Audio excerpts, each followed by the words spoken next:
A very warm welcome to my community. I'm Sherwood McCaskey, as always. I'm pleased that you have joined us. Now, my community provides the platform for people to tell the stories of their communities. However, as this mini-series presents stories from 1854, we have enlisted the professional help of historians and researchers who studied this period and were delighted to share their findings on the cholera epidemic in Barbados. We thank all of you for your good work. Now, in our last episode, we described cholera's contagious nature and its rapid spread, which were quite similar to the coronavirus. But generally speaking, how was it looked upon in Barbados? When cholera arrived in Barbados, Barbadians recognized that they were in for a tough time. They'd heard of cholera in England. They've heard of cholera in Madras, India. They've heard about it in Russia and Germany. And when it came finally in May 1854, they were in for a rude awakening. And some people actually wrote down their thoughts about cholera. And I quote the thoughts of one Thomas Butcher, who wrote a treatise on the cholera epidemic later. And this is what he said of cholera when it came. Imperceptibly, noiselessly, it had crept into the island. No drumbeat to warn us of the enemy.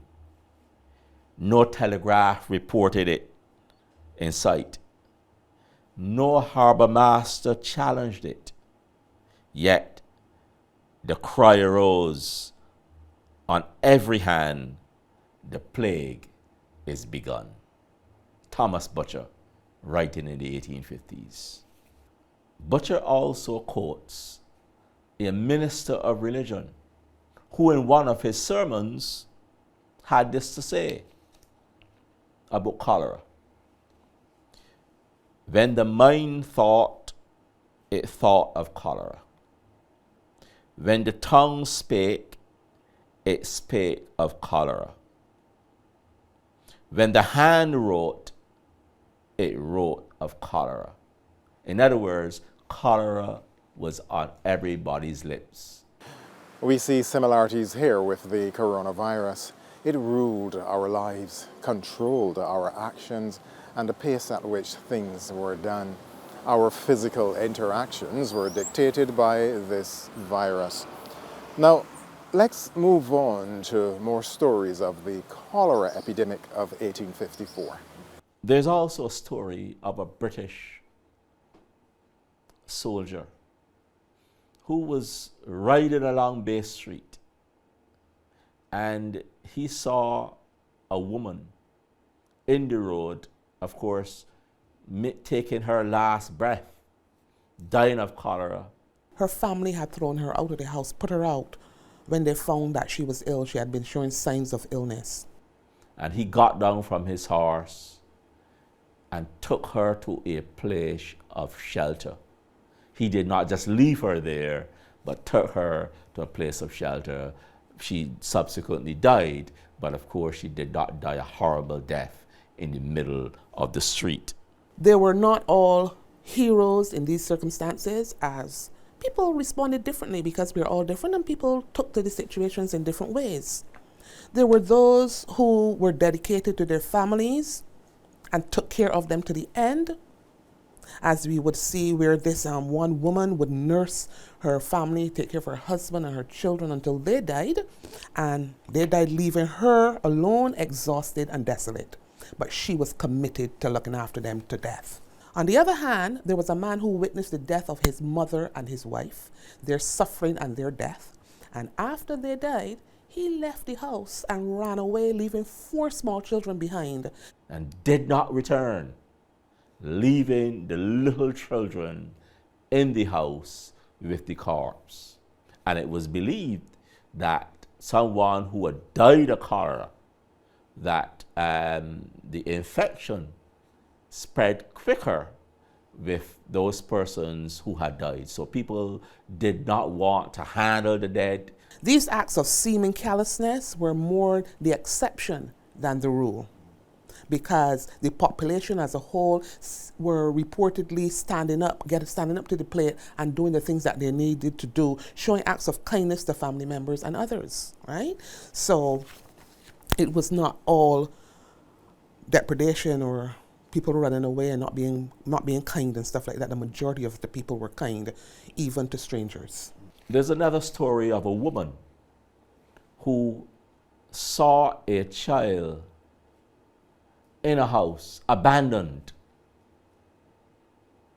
And she went into that house, saw the child sitting there, took her out. And while going down the street, someone asked, well, how come I did not see you pregnant? Where did you get that child from? And the lady who was taking this child away said, well, this is the work of God. I am now taking care of this child who apparently lost her mom, lost her dad, and was just sitting there in the house alone. What tragedy. And of course, in those days, when people knew you died of cholera, no one wanted to go in that house. So there were many accounts told of death, of suffering, of course, and the diverse responses to these individual circumstances within the cholera situation. Giving us a view into the time of cholera, the accounts show that death was mostly immediate. It was swift. People who seemed well in one instant were falling dead in the next. Individuals within families, as well as whole families at a time, were in a moment attacked. The swiftness of death was witnessed when about 2 o'clock one evening, there was a gentleman in Whole Town who was going to tend his land in the northern parts of the island. And he started to feel ill. So he decided to stop and get some medicine. And as he did that, he took the medicine, but still wasn't feeling well. So he decided to go back home. And no sooner did he get home, within an hour, by 3 o'clock, he had passed away. So that gives you an idea of how swift the disease was. When it showed itself in people, it was swift. The attack was swift, and people perished quickly. This was not always the situation, but in a lot of cases, that was so. And that was just the way that the disease operated. And then there's a story of this couple who took extreme precautions to keep out cholera. They washed everything. They sanitized everything. Only for the wife to die of cholera a few days after. They also use a number of homeopathic remedies. So persons would use, Christmas bush as well. They would use camphor in spirits of wine to treat the infection. So they thought that some of these things had good effects on treating the infection. And then there's this story of a man who recognized that 2 persons in the house had cholera, and he decided that he would leave them alone. But before he left, he decided to leave some water with them and a jar of biscuits. So having gone for the entire night, he came back the next day, peeped through the window, expecting rather, to see death. But he saw the people alive, the biscuits gone, and the water gone. So he gave them some more water and some more biscuits, and they survived. And these were the people who recovered from cholera. So not everybody died. Some people did recover after drinking water. Some people recovered to tell the story of their predicament. The treatment for cholera is actually oral rehydration. All they need to do was to make sure the persons had an adequate amount of water. That's what you need, an adequate amount of water, or if I should say it correctly, an adequate amount of electrolytes to replace the fluid that was lost, right? Because the way in which you can treat persons with cholera, you have what is known now as a cholera cot. So it's a cot with a hole in the center and a bucket underneath to catch the excrement. You're going to use that fluid now. You're going to measure that fluid, and you're going to use that to calculate the amount of electrolyte fluid you should now receive as treatment. And that's how it was. So he didn't know that basically he saved their lives, because he basically treated them because they had so much water to be able to replenish the fluid that was lost, that they were able to survive. And so that's the way how it is treated now.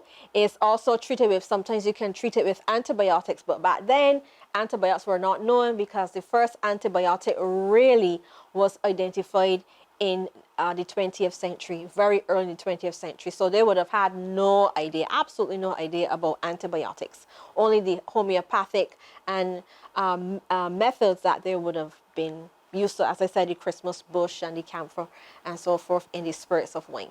Not only did the poor die of cholera, but persons of note in the community succumbed to the disease.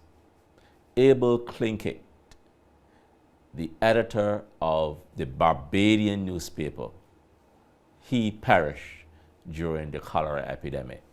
Now, the Barbadian newspaper, it was published from 1822, and Plinkett was a fearless editor of the paper, trying to encourage Barbadians to live moral lives, trying to project a society of values, trying, of course, to report honestly and accurately about the issues relating to labor in the 1830s. And the Barbadian could be depended on to put both the case of the laborers and, of course, the planters to the public. Of course, during the 1830s and 40s, the Barbadian was known for putting the case of the planters ahead of the workers. So Plinkett lost his life during that episode, and he was the editor of that newspaper called The Barbadian, which incidentally can be found in its digitized version, because it was digitized a few years ago, but we still have copies at the Barbados National Archives. But the point here is that individuals of note lost their lives during the cholera epidemic. The act of desertion was not uncommon. As a matter of fact, in the initial stages, some people left their homes in town and ran to the country for safe hiding or safekeeping, to escape the disease, only to be struck down as quickly as they arrived. Panic prevailed across the island, and people responded to the panic, not knowing what was going on. And this is interesting because in the earlier time, Barbados in itself was known as a health resort of SARS. And this was particularly in the country area. So when the epidemic started to spread viciously in the towns, we saw that a lot of persons who were able to afford to go to the country, they actually decided to escape and run to the country. Now this was futile, as the epidemic followed them to the countryside, or rather, they took it to the country with them. And before long, there were major outbreaks in St. Joseph and St. Lucie and other parts of the island as well. No, it was said that the epidemic also spread to the country because of a poor decision that was made by the governor of the time. So apparently what happened is that because of the high volume of deaths and the pressure on the grave diggers who were the available grave diggers, the governor of the time then called for volunteers from the prison to go and to actually act as grave diggers and bury cholera victims. Now this was a very big mistake, as many of those prisoners who went out and who helped to dig graves and to bury persons, they actually themselves fell victim to the epidemic. Out of the 25 prisoners who helped dig graves at St Leonard's, 23 died of cholera. And then the disease was carried into the prison. The warden became infected and the warden actually died. At the same time, there was an outbreak in the lunatic asylum. There was an outbreak at the Central Police Station. There was an outbreak at Government House. Several of the household came down with it and died. And there was an outbreak in the garrison. So no one in society was immune. Now, after this, the governor continued to make questionable decisions, where he then decided that he would release the prisoners from the public prison. And a lot of these prisoners actually ran to the countryside. So you see a lot of these prisoners running to the countryside as well. And what that led to was, again, the spread of the epidemic to the country. Meanwhile, let's look at what was happening in other parishes. You would recall that in our last episode, we discussed what was occurring in the city, in St. Michael and in St. George. In fact, we could locate the cholera burial ground in these parishes. What about the parish of Christchurch? Where were the victims of cholera buried? As we move further on, we will notice that we move to places like, for example, parishes like Christchurch. Now, overall, when we think about it, Christchurch was actually the second highest area where there were cholera deaths. In fact, I estimate that there was around 2,360 persons who would have died from cholera in Christchurch. One of the Christchurch cholera burial ground is actually located in a very interesting spot, and that would be the Dover cricket playing field. And most people wouldn't really know this, or most people wouldn't really think that this burial ground is located here because of the popularity of the area. But we know in 1854, the owner of that property, which at the time was called Envied Hall, was approached by the Commissioners of Health. And they approached him and asked him to purchase his property. And he was very reluctant at first. But after he understood the pressure that the commission was under, he decided that he would sell the property at a cost of around $400 per acre. And it was over all 3 acres that was sold to the Commissioners of Health. Now, it was only in 1934 where we saw that this ground was actually repurposed and used as the Dover Cricket Club. And today we still see persons happily play on the ground. And people play cricket there, they play football there, but no one really thinks of the dead interred there in 1854. So we can move to places, for example, like St. Philip. And I think the burial ground at St. Philip, it was a very interesting history to it. First, we start with places like Parish land, and we know that there was a burial ground in Parish land. They said that it was located on a piece of property which had belonged to the Carpenters Trust. I wasn't exactly able to locate the exact location, but we know that it's there in Parish land. Now, there's also evidence which alludes to there being a burial ground at Tree Houses Plantation. And we know that, and we know, of course, throughout the period that there were a lot of burials which were taking place at different plantations. Now, what is most interesting for me about the St. Philip Parish was the acquisition of the Bushy Park Plantation for the purpose of cholera burials. So a portion of land there on the popular Bushy Park Plantation was appropriated by the officials of the time for the purpose of cholera burials. And what this is interesting is that at that point, when the land was appropriated, the owner of the plantation, John Chief Gaskin, was actually not on island. And this is very, very interesting because you will see in most of the cases, whereas the government wanted the plantation and wanted to utilize the plantation land for cholera burials, that they will approach the plantation owner and they will have discussions with the plantation owner on price of purchase. This wasn't the case with Bushy Park. And what is intriguing about it is that the government or the commissions of health sought to protect themselves. When in 1855, they passed an act which had legitimized the steps that they took in acquiring this piece of land. As we leave the places like Christchurch and St. Philip and we move further into the country, and we can go in places, for example, like St. Thomas, and St. Thomas, which is very dear to me because I grew up in that area, and particularly the Holy Innocents Primary School and the Holy Innocents Church. Now, in that vicinity, we know for certain that there is a cholera burial ground. And as a child who went to school at Holy Innocents, I used to run around in those areas, and I actually had no idea that there was a cholera ground so close to us. As we checked through the records, what we saw was that there was about a half an acre of plantation land. And this plantation land came from the Ashford plantation. And about this half an acre was bought for about £40, and it was utilized for the purpose of cholera burials. Now, when I was doing my research, I spoke to several persons in the area. Of course, some persons were aware of the burial ground, and some persons were not aware of it. When I had discussions, I spoke to my grandmother, and she herself, she had enlightened me on the location of the ground.